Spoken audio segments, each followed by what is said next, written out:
साथियों 3 फेस होंगे इसमें। पहला फेस होगा पीएसटी पीईटी। पीएसटी मतलब होता है फिजिकल स्टैंडर्ड टेस्ट और पीईटी मतलब होता है फिजिकल इफिशिएंसी टेस्ट। और पीएसटी मतलब होता है फिजिकल स्टैंडर्ड टेस्ट जिसमें रनिंग होगा और उसके बाद में पीईटी मतलब होता है एफिशिएंसी, मतलब आपका हाइट का मेजरमेंट होगा और चेस्ट का मेजरमेंट होगा। दूसरे फेस की अगर हम बात करेंगे साथियों, दूसरा फेस आपका पेपर होगा। आप जब पीएसटी पहले फेस को पास कर लेंगे तो दूसरा फेस आएगा, दूसरे फेस में आपका पेपर होगा और पेपर आपका ऑनलाइन होगा। ऑनलाइन मतलब सीबीटी कंप्यूटर बेस्ड टेस्ट होगा और जिसमें कोई नेगेटिव मार्किंग नहीं है। आपके सामने 100 प्रश्न पूछे जाएंगे और एक प्रश्न 1 नंबर का होगा, यानी 100 प्रश्न 100 नंबर के हो जाएंगे। टोटल आपको 1 घंटे 40 मिनट आपको समय मिलेगा और विस्तार से अच्छे से पेपर आप करके आएंगे।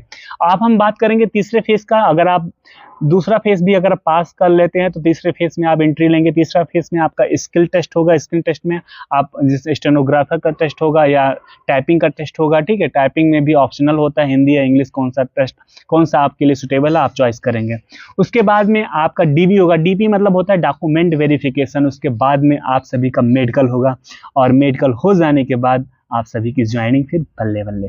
जय हिंद, नमस्कार, वंदे मातरम, आदाब, सत श्री अकाल, हर हर महादेव, भारत माता की जय। मैं विकास पाल और आप सभी साथियों का फिट मैन विकास में बहुत बहुत बहुत स्वागत है।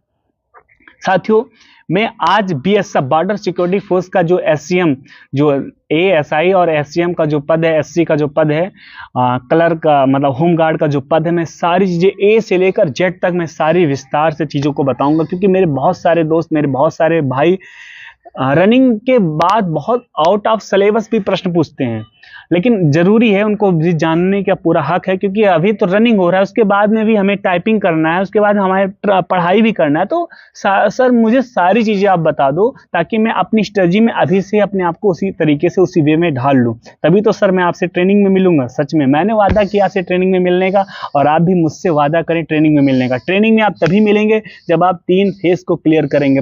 फेज 1 पास करेंगे, फिर फेज 2 पास करेंगे, फेज 3 पास करेंगे, उसके बाद में चौथे नंबर पे ट्रेनिंग आती है। यानी 3 फेज पास करने के बाद आप चौथे नंबर पे ट्रेनिंग में आप हमसे तब मिलेंगे। मैं तीनों फेज को अच्छे से क्रैक करूंगा। मैं महाबली से प्रार्थना करूंगा कि आप भी 3 फेज अच्छे से क्रैक कर सकें। 3 फेज आप अच्छे से तभी क्रैक कर सकते हैं जब उन तीनों फेज के बारे में आप सभी को जानकारी होगी, और जानकारी आप सभी के पास है। बस एफिशिएंसी अच्छे तरीके से आप सभी को तैयार होने की आवश्यकता है। तो तैयार तभी होंगे जब आपको उन तैयारी के बारे में अवगत, यानी आप सभी को पहले से पता होगा। सबसे पहले 17 मार्च से पहला फेज जो है रनिंग का है, जो स्टार्ट हो गया है। 17 मार्च से रनिंग स्टार्ट है और चल रहा है। आज 6ठा दिन है रनिंग का। उसमें कुछ नहीं है। अगर आप मेल हैं तो आपको 1600 मीटर रनिंग करना है 6.5 मिनट के अंदर। आप फीमेल हैं तो आपको करीब में 800 मीटर का रनिंग जो है 4 मिनट 45 सेकंड के अंदर कंप्लीट करना है। और यही पहला फेस है। आप इसमें हाइट मेजरमेंट हो रहा है। अगर आप मेल हैं तो आप अगर जनरल, ओबीसी या एससी कैटेगरी से हैं तो आपका 165 सेंटीमीटर आपकी हाइट होनी चाहिए। तथा आप अगर एसटी कैटेगरी से हैं तो आपको सेंट्रल लेवल का सर्टिफिकेट लेकर जाना पड़ेगा, तब आपको अपने आपकी हाइट में छूट मिलेगी। तब आपको 162.5 सेंटीमीटर आपकी हाइट मापी जाएगी, ठीक है। तथा आप कुछ ऐसे एरियाज से हैं जहां पर विशेष छूट मिलता है, तो वहां का भी आप स्थानीय सर्टिफिकेट आपको लेकर जाना पड़ेगा, आपको छूट मिलेगी। फिर 162.5 सेंटीमीटर आपकी हाइट मापी जाएगी। वहीं अगर आप बात करेंगे फीमेल की, तो फीमेल का हाइट जो है 155 सेंटीमीटर। जनरल, ओबीसी, ईडब्ल्यूएस या एससी शेड्यूल कास्ट से अगर आप बिलोंग करते हैं तो 155 सेंटीमीटर आपकी हाइट होनी चाहिए। अगर आप एसटी मतलब जनजाति से बिलोंग करते हैं या आप ऐसे कोई क्षेत्र से बिलोंग करते हैं जहां पे आपको स्थानीय विशेषता, स्थानीय छूट मिलता है, तो आपको सेंट्रल लेवल का सर्टिफिकेट लेकर जाना पड़ेगा। अगर आप एसटी है तो सेंट्रल लेवल का कास्ट सर्टिफिकेट लेकर जाना पड़ेगा। तथा आपको क्षेत्र वाला छूट मिलता है तो आपको वहां स्थानीय क्षेत्र का एक सर्टिफिकेट लेकर जाना पड़ेगा।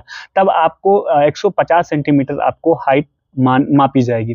वहीं मर्दों में क्या होता है, चेस्ट का माप होता है, मतलब उनकी छाती का भी माप होता है।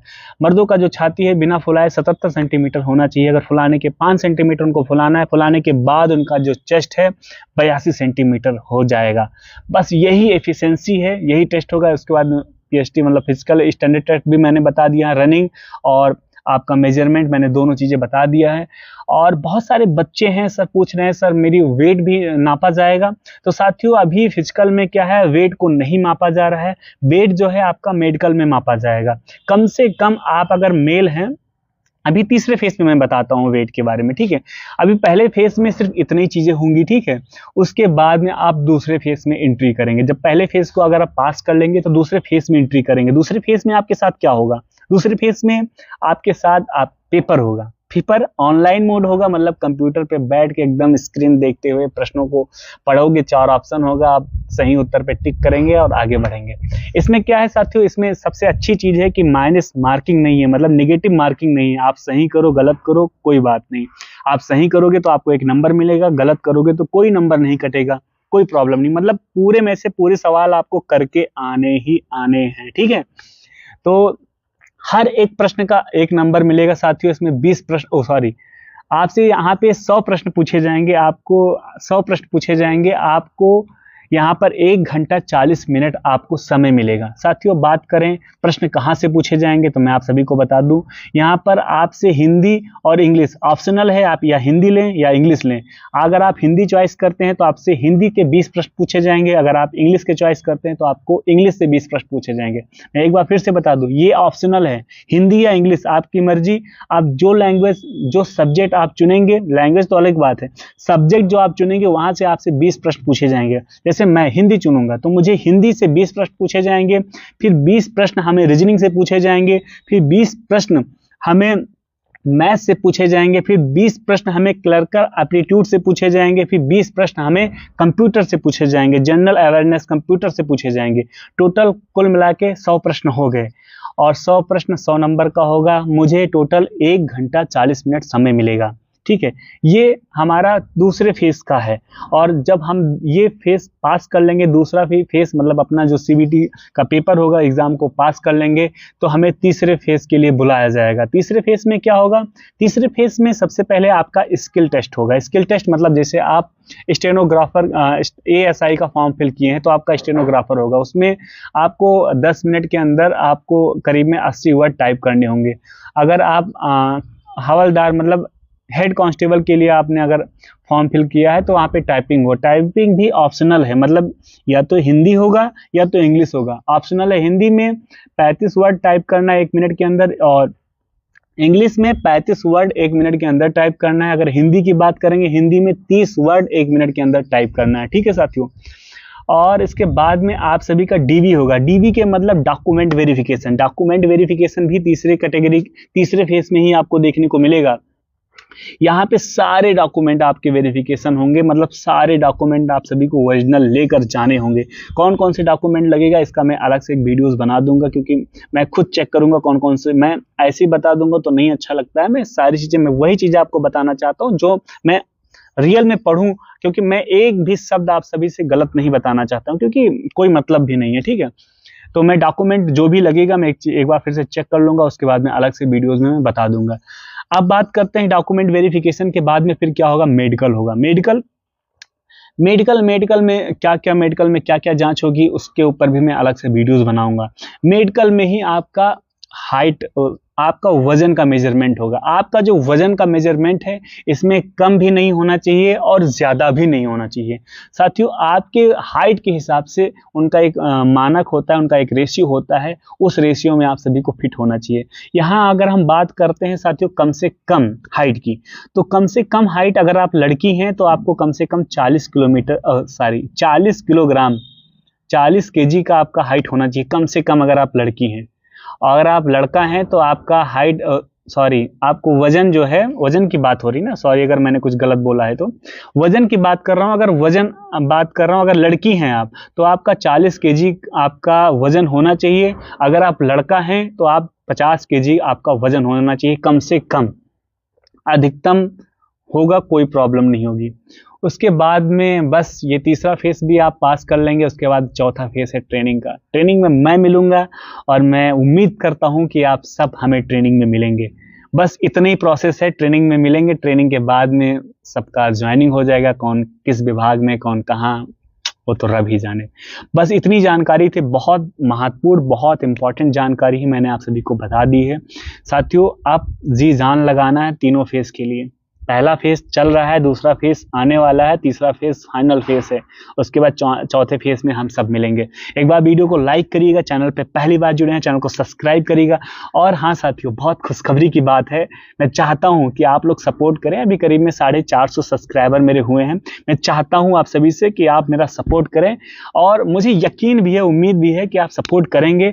और मैं चाहता हूँ आज सूरज ढलने से पहले आज 500 सब्सक्राइबर मेरे कंप्लीट हो जाएं। बस इतना अपील है, आप शेयर करिए अपने भाइयों बहनों को। ये आपने व्हाट्सएप स्टेटस पे लगा दिए, फेसबुक और इंस्टाग्राम पे स्टोरी पे लगा दीजिए, व्हाट्सएप स्टोरी पे लगा दीजिए दोस्तों से। मैं चाहता हूँ आप मुश्किल से एक आदमी 10 सब्सक्राइब अगर मुझे दे देगा तो भी मेरा कल्याण हो जाएगा। शाम सूरज ढलने से पहले मैं चाहता हूँ, आप सभी दोस्तों से अपील है कि 500 सब्सक्राइबर मेरे कंप्लीट करा दीजिए, ठीक है। बस यही था। और अगर अभी भी आपके मन में कोई डाउट है तो आप कमेंट करिए। और शाम को 7वें ब्लॉग में मिलते हैं। 7वें ब्लॉग में मैं उन बच्चों के लिए ब्लॉग ये बहुत महत्वपूर्ण होगा जिनका सांस फूलता है। तो मैं एक एक्सरसाइज बताऊंगा, अगर आप सांस फूल रहा है तो आपको बहुत बूस्ट करेगा। तथा आप अगर बहुत सारे बच्चे बोल रहे थे सर सिन पेन होता है, सिन पेन मतलब होता है घुटने के नीचे का जो पेन होता है उसे सिन पेन बोलते हैं। उनके पेन होता है मतलब दर्द होता है पैरों में, तो उनके लिए भी मैं 3 एक्सरसाइज बताऊंगा। तथा पैर भर जाता है, भारी भारी पैर लगने लगता है 2 राउंड के बाद में, या तेज नहीं दौड़ पाते हैं, तो मैं 7वें ब्लॉग में ही मैं सारी चीज़ें आप सभी को बताऊंगा। एक बार फिर से हमारे साथ बने रहिएगा, मैं फिर मिलूंगा एक नए वीडियो के साथ, नए जोश के साथ। सबसे बड़ी बात मोटिवेट रहना है, क्योंकि लगा दो आग पानी में जवानी उसे कहते हैं, और छीन लो सिलेक्शन कहानी उसे कहते हैं, कहानी उसे कहते हैं। इसी मोटिवेट के साथ आपको जिंदा रहना है, और जिंदा रहोगे तो इस जिंदगी में रहोगे, इस दुनिया में रहोगे। बस यही था। वीडियो को लाइक करिए, चैनल को सब्सक्राइब करिए। फिर मिलेंगे नए वीडियो के साथ, नए ब्लॉग के साथ। जय हिंद, वंदे मातरम।